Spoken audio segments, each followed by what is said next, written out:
Hello everyone, how you doing? Yeah, this is Amma on the mic, and this series is the Professional Troublemaker series. Those of you who've seen the book will recognize where this is coming from. So let me introduce myself as your professional troublemaker. I am your troublemaker in the sense that I am going to destabilize some of your strongholds. I'm going to challenge some of the concepts that you've lived with all your life. I am in particular going to hold you accountable for things that you've probably never been held accountable for. And yes, I am going to ruffle your feathers, especially for those of you who found a blame culture, which puts the blame on other people, absolves you of blame, and allows you to emotionally handle without taking responsibility. You are going to find this series very challenging. But I do hope that you go on the journey with me, because you've got to take responsibility for things in order for you to feel in control to change them. This is one of the key things with making progress. You cannot make progress until you understand that progress is in your hands to organize. You are not a victim. Other people don't control everything that happens to you. In fact, you have quite a lot of control on what happens to you. So let me take an example. Let me take example from the ladies, because this is what I deal with all the time. Amma, the man I'm with is not responsible. He doesn't care for his children. He is a disappointment and a failure, whatever. Okay, fair enough. All those things being true. And yes, he does have some responsibility to take for some of the things you've just said. But he's not the only one with responsibilities to take. Oh no. So do you. You have some serious responsibilities to take. Why? Well, this person with all his faults is what you chose. Why is that? Because he deceived you? I get it. Yeah. But if somebody is able to deceive you, you also need to own the fact that you have been deceivable. Yeah, this is the responsibility taking that's quite uncomfortable, that many of us don't like. But yeah, if somebody has deceived you, it's because you've also made yourself deceivable. Yeah, you've been gullible. So you have to sit down and identify your role in this. If you were not gullible, yeah, there are other people who have not been done this way because they were not gullible the way you were. And because of that, you will now start refining your systems, identify where and how you've been gullible, and to take action to address your gullibility. When you are able to do that, you actually bring progress to the systems. Progress to the systems. But what most of us do is pass the buck to somebody else. Yeah, it's his fault. Yeah, he deceived me. Yeah, he did this. Yeah, he did that. And not us. Amma, my children's father is deadbeat is another way of saying, Amma, I didn't choose well. I didn't choose well. Amma, nobody is helping me. Okay. Honey, are you helpable? Have you made yourself helpable? What do you mean? Well, let's break it down for you. Slowly, if we can. The kind of help you want, have you actually positioned yourself for it to be likely that ordinary people are able to give you this help? Me. I haven't made it possible for ordinary people to help me much. And let me explain why not. I have 2 children. I've put my children in stupidly expensive schools. Yeah, I have set my children up to expect stupidly expensive things that I find difficult to actually manage payments for. These are my choices. I'm responsible for these. If I go around and tell somebody else to help me to provide for the children, I don't think there's anybody else on this planet Earth who is willing to expend how much it will mean to even cover my bases for one school term. I don't know anybody who will and who can. There are 2 things. I know some people who would have loved to do it. They can't. I know some people who can and won't. To find the 2 to coincide is a challenge. Why? Well, these children are mine. I've not had them with anybody else. The decision to put them in these schools are mine. Nobody else made it for me. And yes, by choosing these things, I have raised the bar to a certain place that many people will not be able to afford comfortably. And yes, what I am requesting of people is charity if they're going to help me with my children's school fees.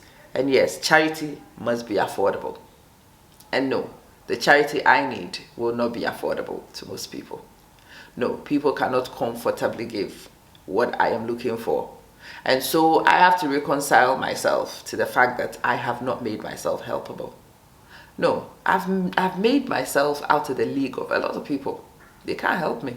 I've not positioned myself as such. Cool. I am struggling financially. Okay, there are truths there to be heard too. Usually, you are struggling financially because your standing economically is weakened, usually because you have a skills or a qualification gap. That is often the reason. Those who have got the top skills, the top qualifications, tend to earn enough. Those of us on the breadline, those of us struggling here in the bottom, we struggle in the bottom because we just don't have the skills to earn the top buck. Let's take it back.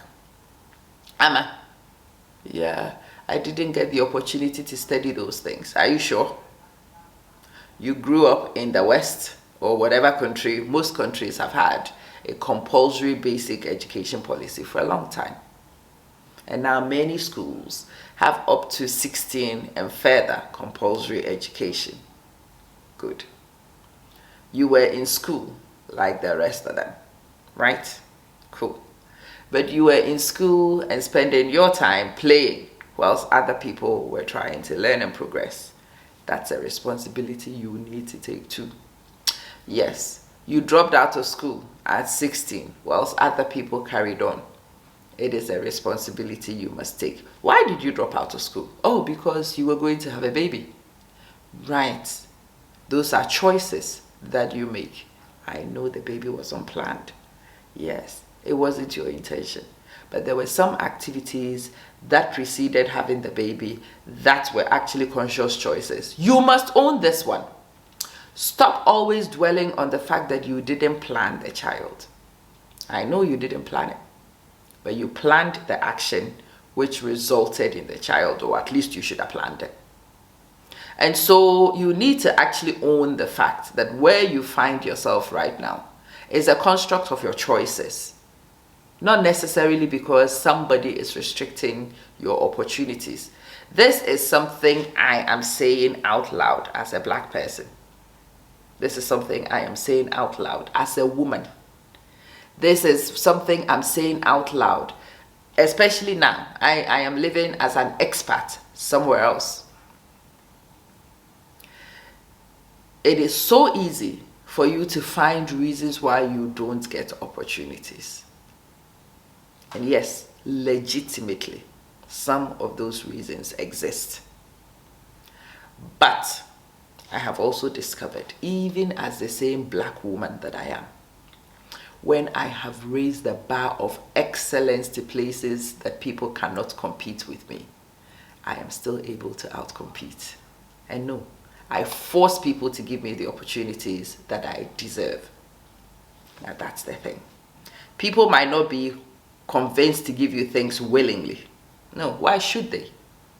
It is you who needs to convince them to give you bottom line truths, baseline truths. It is as simple as that. Very simple. Why should people come to do stuff for you? Why? Why should people help you? When they are so busy helping you, what will be happening to them? Can they afford to help you? And in fact, the most important question is, while they are busy helping you, what will you be doing? Should they come to help you whilst you relax and chill? Really? Does this sound reasonable even to you? No, it's not reasonable. So don't expect it. Let's become reasonable. Yeah, let's become realistic. And we will find that we position ourselves totally differently and we get very different outcomes. Yeah. Johnny Blue Eyes is looking for a job.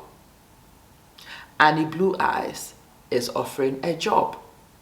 In fact, if Anna Manson wants to be given this opportunity over Johnny Blue Eyes, this is the secret I wanted to share with you.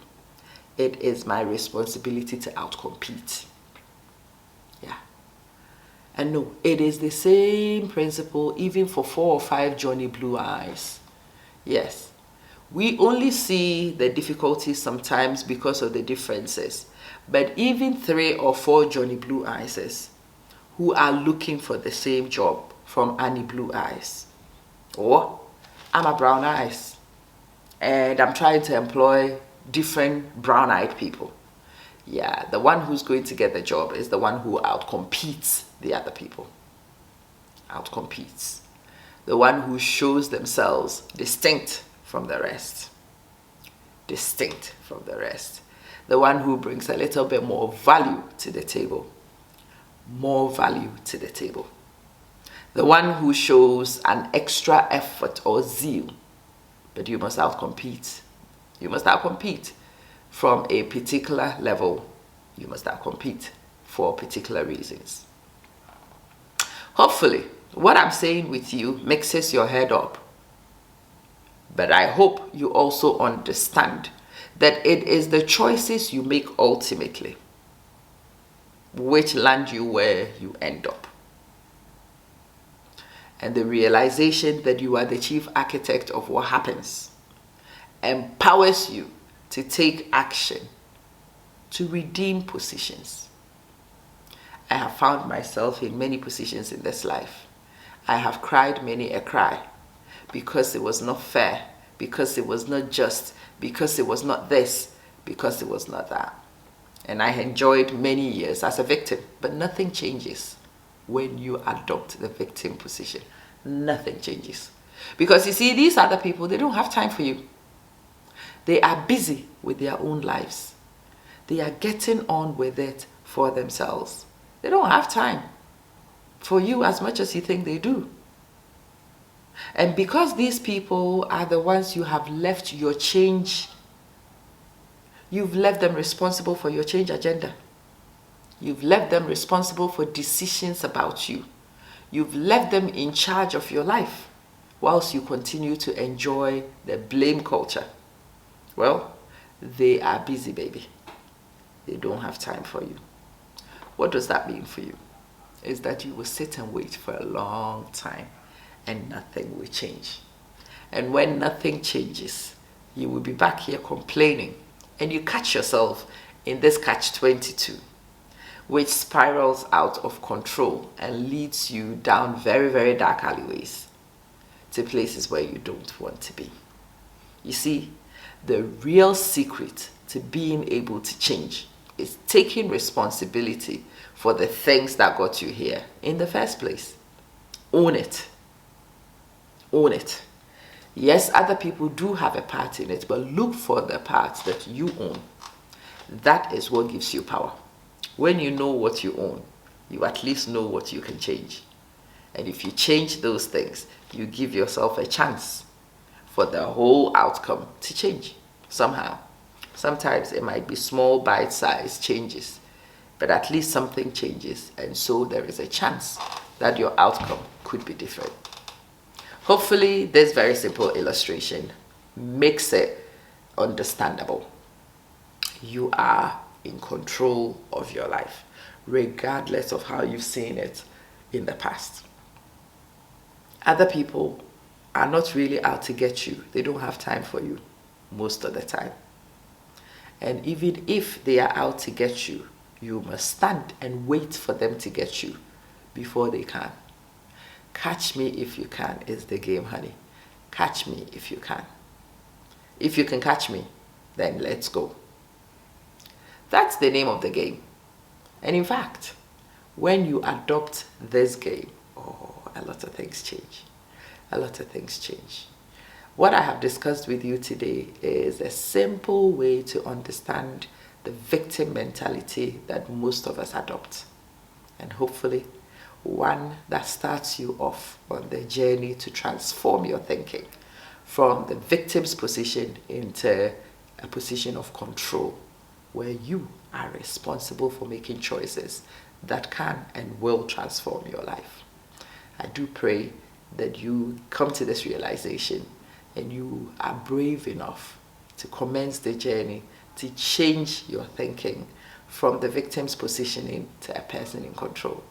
And I do pray that the control you suddenly realize and begin to exercise transforms your life the way you cannot imagine. This is your girl Amma, and in this series I just cause trouble in your head. Hopefully today's trouble has been of some kind of benefit to you. Catch you soon.